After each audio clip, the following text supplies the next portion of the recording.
दोस्तों, आज की कहानी है। अभी मैं नाबालिग हूँ, मुझे छोड़ दो। मेरे साथ ऐसा कुछ मत करो।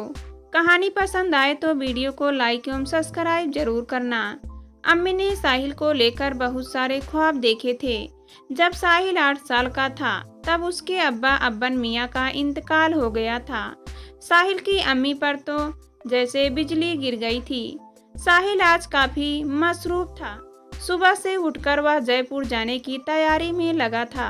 उसकी अम्मी उसके काम में हाथ बटा रही थी और समझा रही थी, बेटे, दूर का मामला है, अपना ख्याल रखना और खाना ठीक समय पर खा लिया करना।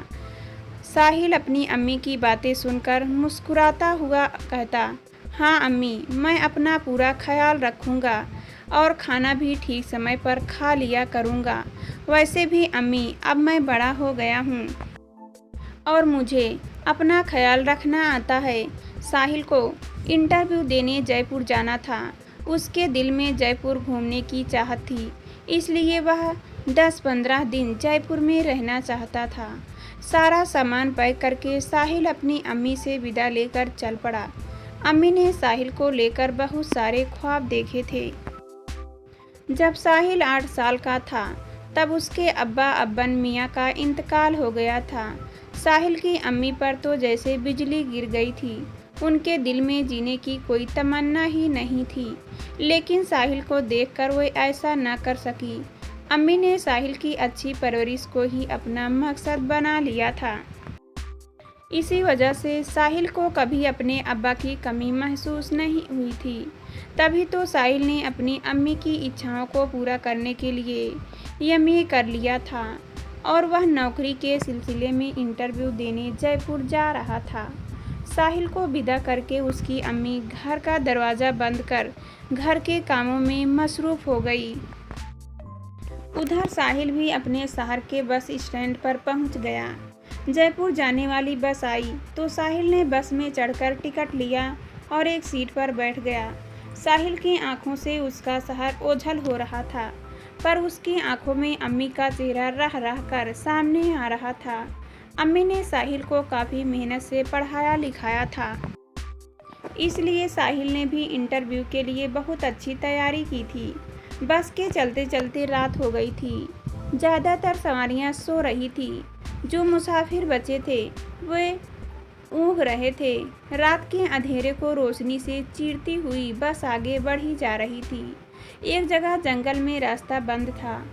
सड़क पर पत्थर रखे थे। ड्राइवर ने बस रोक दी। तभी 2-3 बार फायरिंग हुई और बस में कुछ लुटेरे घुस आए। इस अचानक हुए हमले से सभी मुसाफिर घबरा गए और जान बचाते हुए अपना सारा पैसा उन्हें देने लगे। एक लड़की रो रो कर उनसे दया की भीख मांगने लगी। वह बार बार कह रही थी, अरे पास थोड़े से रुपए के अलावा कुछ नहीं है। मगर उन जालिमों पर उसकी मासूम आवाज़ का कुछ असर नहीं हुआ। उनमें से एक लुटेरा, जो दूसरे सभी लुटेरों का सरदार लग रहा था, एक लुटेरे से बोला, अरे ओ कृष्ण, बहुत बतिया रही है यह लड़की। अरे इसके पास देने को कुछ नहीं है तो उठा ले ससुरी को और ले चलो अड्डे पर। इतना सुनते ही एक लुटेरे ने उस लड़की को उठा लिया और जबरदस्ती उसे अपने साथ ले जाने लगा। वह डरी हुई लड़की बचाओ बचाओ चिल्ला रही थी, पर किसी मुसाफिर ने उसे बचाने की हिम्मत न हुई। साहिल भी चुप बैठा था, पर उसके दिल के अंदर से आवाज़ आई, साहिल, तुम्हें इस लड़की को उन लुटेरों से छुड़ाना है। यही सोचकर साहिल अपनी सीट से उठा और लुटेरों को ललकारते हुए बोला, अरे बदमाशों, लड़की को छोड़ दो वरना अच्छा नहीं होगा। इतना सुनते ही उनमें से 2-3 लुटेरे साहिल पर टूट पड़े। वह भी उनसे भिड़ गया और लड़की को जैसे ही छुड़ाने लगा तो दूसरे लुटेरे ने गोली चला दी। गोली साहिल की बाईं टांग में लगी। साहिल की हिम्मत देखकर दूसरे कोई मुसाफिर भी लुटेरों को मारने दौड़े। कई लोगों को एक साथ आता देख लुटेरे भाग खड़े हुए, पर तब तक साहिल की टांग से काफी खून बह चुका था, लिहाजा वह बेहोश हो गया।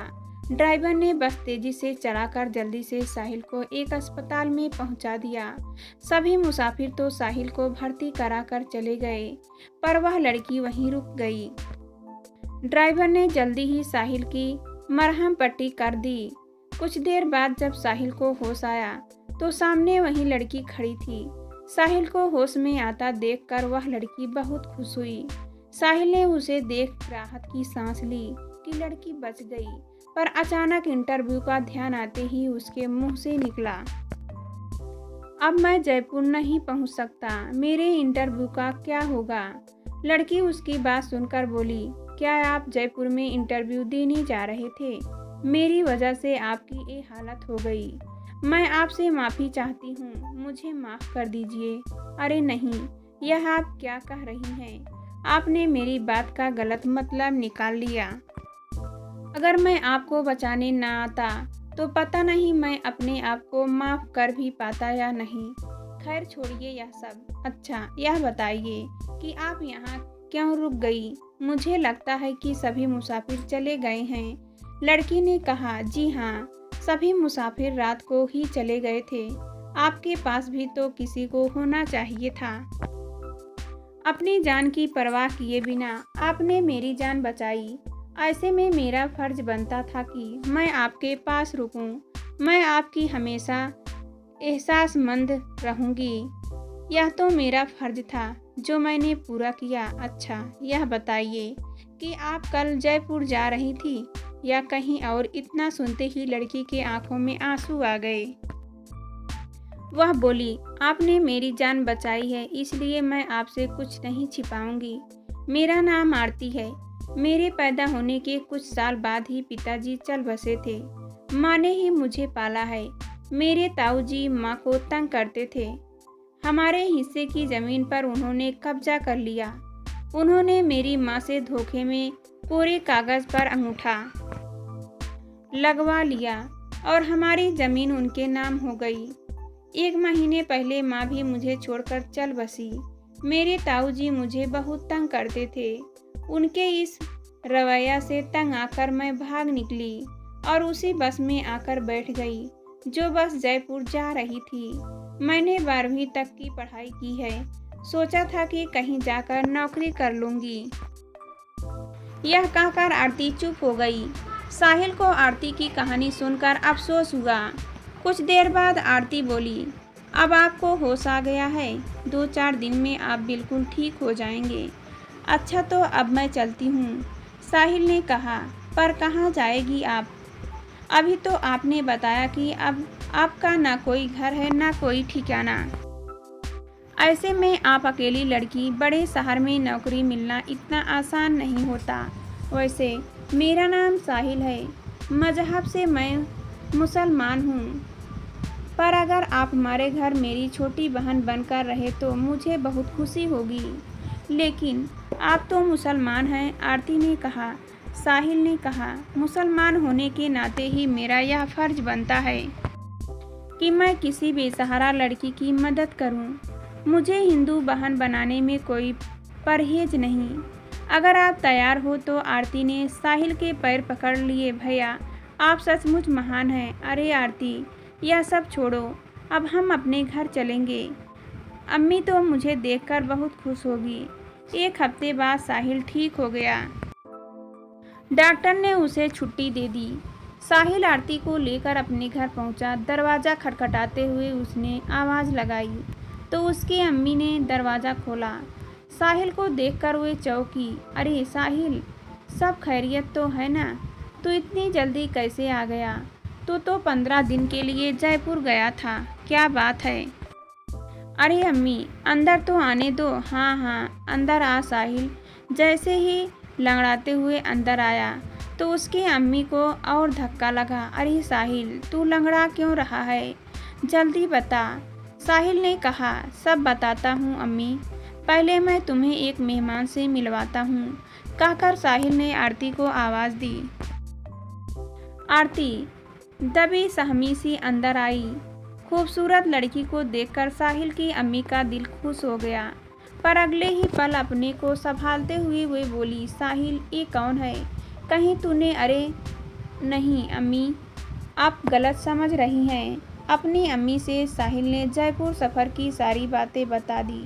सब कुछ सुनकर साहिल की अम्मी बोली, बेटा तूने यह अच्छा किया। अरे नौकरी तो फिर कहीं ना कहीं मिल ही जाएगी, पर इतनी खूबसूरत बहन तुझे फिर ना मिलती। बेटी आरती, आज से यह घर तुम्हारा ही है। इतना सुनते ही आरती साहिल की अम्मी के पैरों में गिर पड़ी। अरे बेटी, यह क्या कह रही हो? तुम्हारी जगह मेरे दिल में बन गई। अब तुम मेरी बेटी हो। इतना कहकर अम्मी ने आरती को गले से लगा लिया। साहिल एक और खड़ा मुस्कुरा रहा था। अब साहिल के घर में बहन की कमी पूरी हो गई थी। आरती को भी अपना घर मिल गया था। उसकी आंखों में खुशी के आंसू झलक आए थे।